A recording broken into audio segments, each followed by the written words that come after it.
धन्यवाद सभापति महोदय। हम करें बात दलीलों से तो रद्द होती है, उनके होठों की खामोशी भी सनद होती है। कुछ न कहने से भी छिन जाता है एजाज़े सुखन, जुल्म सहने से भी जालिम की मदद होती है।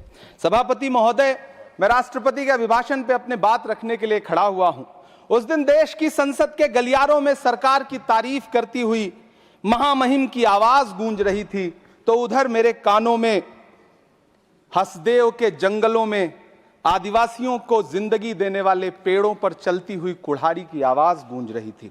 सभापति महोदय, इस तरफ महामहिम के भाषण पर प्रधानमंत्री जी संसद की मेज थपथपा रहे थे और उधर उत्तराखंड की अभागी बिटिया अंकिता भंडारी के इंसाफ की आवाजें मध्यम पड़ती जा रही थीं, जो आज भी पूछ रही हैं कि आखिर वो वीआईपी कौन था जिसके लिए अंकिता भंडारी को मार दिया गया। सभापति महोदय, इधर महामहिम सामाजिक न्याय की बात कर रही थीं और उधर उत्तराखंड के कोटद्वार में नफरती लोगों के खिलाफ एक बुजुर्ग को बचाने के लिए खड़ा हुआ दीपक, जो मोहब्बतों की रोशनी लेके खड़ा हुआ था, उसके खिलाफ कोटद्वार की पुलिस गंभीर धाराओं में एफआईआर दर्ज कर रही थी। और वो भी उस दिन हो रहा था जब उत्तराखंड के मुख्यमंत्री कोटद्वार में मौजूद थे।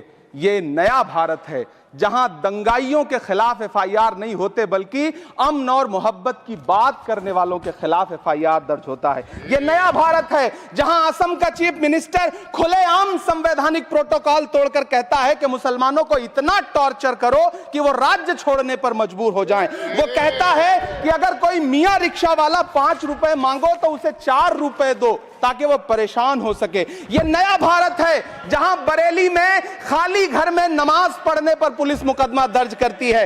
यह नया भारत है जहां क्रिसमस की तैयारी करते हुए ईसाइयों पर सरकार मुकदमा दर्ज करती है। यह नया भारत है जहां जम्मू कश्मीर में नीट का एग्जाम क्वालिफाई करने वाले 50 बच्चों में अगर 42 मुसलमान होते हैं तो फिर मेडिकल कॉलेज की मान्यता ही रद्द होती है और जश्न मनाया जाता है। महामहिम राष्ट्रपति का भाषण में सुन रहा था। सर, यह नया भारत है जहां मध्य प्रदेश के बैतूल में बच्चों के स्कूल बनवा रहे मोहम्मद नईम का घर स्कूल इसलिए तुड़वा दिया जाता है क्योंकि वो स्कूल बनवा रहे थे। ये नया भारत है जहां कोर्ट का स्टे होने के बावजूद बनारस की दाल मंडी में सैकड़ों दुकानें तोड़ी जा रही हैं क्योंकि रास्ता चौड़ा करना है।